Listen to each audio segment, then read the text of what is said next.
Today on MTG Unpacked, we're going to take a look at the new 2022 Challenger deck, Mono White Aggro. So this is for the standard format.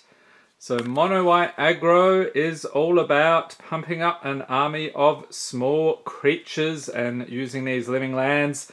And I think it's funny they got Faceless Haven, which is actually banned in standard right now. So you get a 60 card deck and 15 card sideboard along with a deck box. So let's get into it. Stand up for the little guys. I like the little sayings in the lid there. Okay, so let's take a look. So here is our deck box.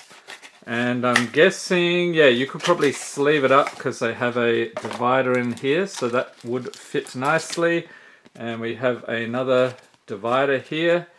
Very cool. And let's take a look.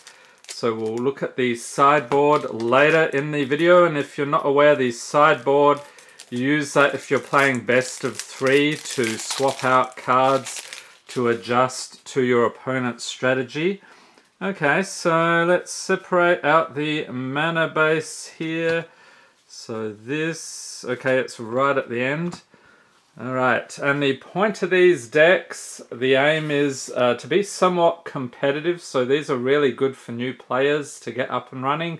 They go for about $29.99 US, release date April 1st, 2022.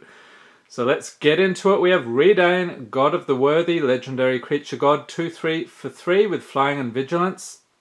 Snow lands your opponent's control, enter the battlefield tapped. And we'll see those later, what those are about. Non-creature spells your opponent's cast with command mana cost 4 or greater, cost 2 more to cast. So you're giving a bit of a penalty for your opponent there. On the other side, you have Valkmira, Protector's Shield, so you can cast either side. Legendary Artifact for 4. If a source an opponent controls will deal damage to you or a permanent you control, prevent 1 of that damage. And whenever you or another permanent you control becomes a target of a spell or ability an opponent controls, counter that spell or ability unless its controller pays 1. Again, making your opponent pay for what they want to do. We've got Kabira Takedown, instant for 2. It deals damage equal to the number of creatures you control to target creature or planeswalker. And the idea is you'll have a ton of creatures, so do a lot of damage there. On the other side, it doubles as a land. So you could cast Kabira Plateau. Its land enters tapped. Tap it for white. And we got another Redain there. So 2 of those. Another Kabira Takedown. Monk of the Open Hand. Creature Elf Monk. 1/1 for a single white. Has Flurry of Blows. Whenever you cast your second spell each turn, put a +1/+1 counter on Monk of the Open Hand. So here we can see the counters are coming into play. So we get a couple of those. Usher of the Fallen, creature spirit warrior, 2/1 for a single white with boast 1 and a white. You get to create a 1/1 white human warrior creature token. So activating this ability only if this creature attacked this turn and only once each turn. So we have 3 of these, okay. 4 of those, complete play set. Okay, another Monk of the Open Hand. So, what is that? 3. We've got a Code Spell, Cleric, creature, human cleric, 1/1 for a single white. So you'll notice a lot of low mana costs. You want to get these creatures out as early as possible. Has Vigilance, and when it enters battlefield, if it was the second spell you cast this turn, put a +1/+1 counter on target creature. So we get 4 of those. Okay, that makes sense. Complete playset. Clarion Spirit, creature spirit, 2/2 for 2. Whenever you cast your second spell each turn, create a 1/1 white spirit creature token with flying. Okay, so you don't just have the ground creatures, they're also in the air. So we have 4 of those. Okay. Luminarch Aspirant, creature, human cleric, 1/1 for 2. At the beginning of combat on your turn, put a +1/+1 counter on target creature you control. Okay, so we've got a couple of cards here for pumping up with the counters. So a play set of those. Oh, and a Mythic. Intrepid Adversary. Creature Human Scout 3/1 for 2 with lifelink. So when it enters battlefield, you may pay 1 and a white any number of times. When you pay this cost once or more times, put that many Valor counters on Intrepid Adversary. Creatures you control get +1/+1 for each Valor counter on Intrepid Adversary.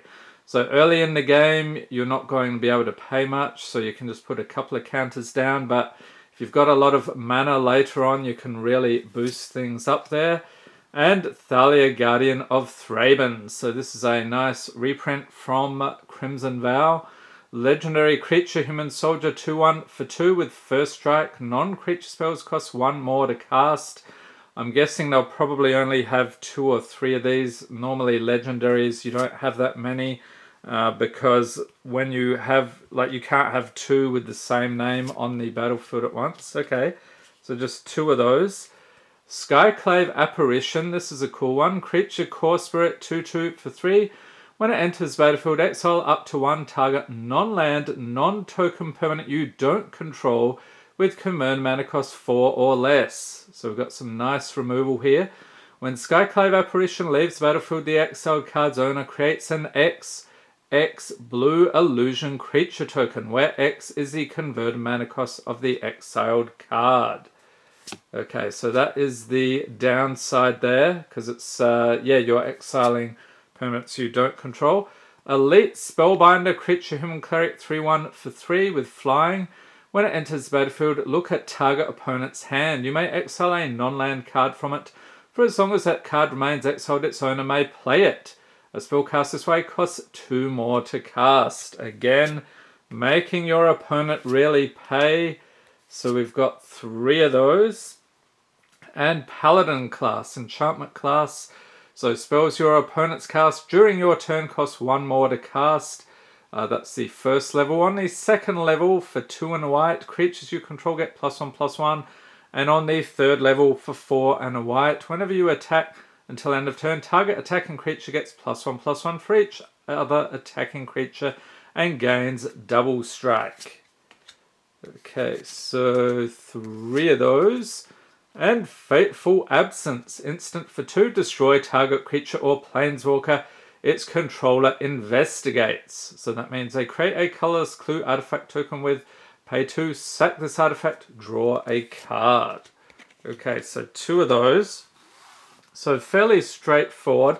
Here we come to a banned card. So you might ask, how can you play this deck? Well, Wizards has said that if you play this deck exactly as is, no changes, so the 60 cards plus the sideboard, you can play this card. But otherwise, if you change a single card, you cannot use this. So you probably, let's see what it does. Snowland, tap for colorless, and for 3 snow mana, it becomes a 4/3 creature with vigilance and all creature types. Until end of turn, it's still a land. And here you can see the snow mana can be paid with 1 mana from a snow source. So probably you're going to want to replace this with like a Cave of the Frost Dragon or Crawling Barrens or something. So you can tap it for mana, but you also get a little bit extra there. So just a couple of ideas. Okay, so we have 3 of those. And here we have the plains, so I'm guessing a whole bunch of snowlands. Okay, so 20 snowlands plus your Faceless Haven, so you've got 3 there. Alright, so let's dig into the sideboard. So it looks like a very simple, straightforward deck, good to understand for new players, very straightforward. Let's see what we've got here. We've got a Loyal Warhound, creature dog, 3/1 for 2 with vigilance. When it enters battlefield, if an opponent controls more lands than you, search your library for a basic plains card, put it onto the battlefield tapped, then shuffle. Okay, so that includes a snow-covered plains as well, I would guess. Cathar Commando, creature human soldier, 3/1 for 2 with flash, pay 1, sack it, destroy target artifact or enchantment. So this is typically what you'll see in the sideboard. You'll have things that destroy artifacts or enchantments or other special effects that are usually just stuff you're going to notice in your first game against the opponent. Okay, so we have 3 of those, another Warhound, so 2 of those. Portable Hole, this one's pretty decent. Artifact for a single white. When it enters the battlefield, exile target non-land permanent an opponent controls with mana value 2 or less until Portable Hole leaves the battlefield. Okay, so some more removal there, 2 of those. Maul of the Skyclaves, artifact equipment for 3. When it enters battlefield, attach it to target creature you control. The equipped creature gets +2/+2 and has flying and first strike. Nice. And you can equip it for 2 and 2 white. This is something I would actually consider putting in the main, but I guess it depends on who you are up against, especially if the opponent has a bunch of flying creatures. Probably worth doing that. So 2 of those. Selfless Samurai, creature fox samurai 2/2 for 2. Whenever a samurai or warrior you control attacks alone, it gains lifelink until end of turn. And if you sacrifice Selfless Samurai, another target creature you control gains indestructible until end of turn. That can save your butt quite a bit. Ooh, and I've also got a showcase version. That's interesting. So 2 of those. Sun Gold Sentinel, creature human soldier 3/2 for 2. Whenever it enters battlefield or attacks, exile up to 1 target card from a graveyard. And it has Coven for 1 and a white. Choose a colour. Sun Gold Sentinel gains hexproof from that colour until end of turn and can't be blocked by creatures of that colour this turn. Activate only if you control 3 or more creatures with different powers. Okay, so 2 of those. Imperial Recovery Unit. Artifact vehicle 3/4 for 3, so whenever it attacks, return target creature or vehicle card with mana value 2 or less from your graveyard to your hand. And you can crew it for 2. So if you're not familiar with vehicles, that means you're tapping any number of creatures you control with total power 2 or more, and this vehicle becomes an artifact creature until end of turn. So we've got 2 of those, and then we have a bunch of tokens. So we've got the Spirit there with flying 1/1 and the Human Warrior 1/1. An Illusion star with a clue on the other side. Pay 2, suck it, draw a card. And another Illusion clue.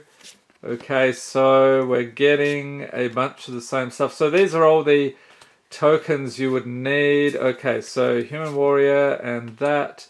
We've got a Day-Night token.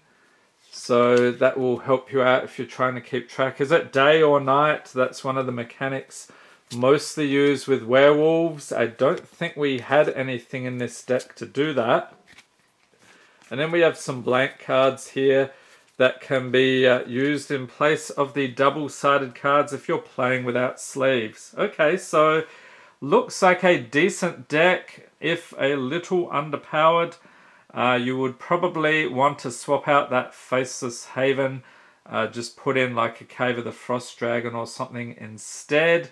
And it has some decent value at the time of filming. The value is about double this, so you're looking at about $60 US worth of cards here, so not a bad deal. Let me know in the comments what you think. Are you planning to pick this up? Hope everyone's staying safe and healthy out there. Thanks for watching and have a great day.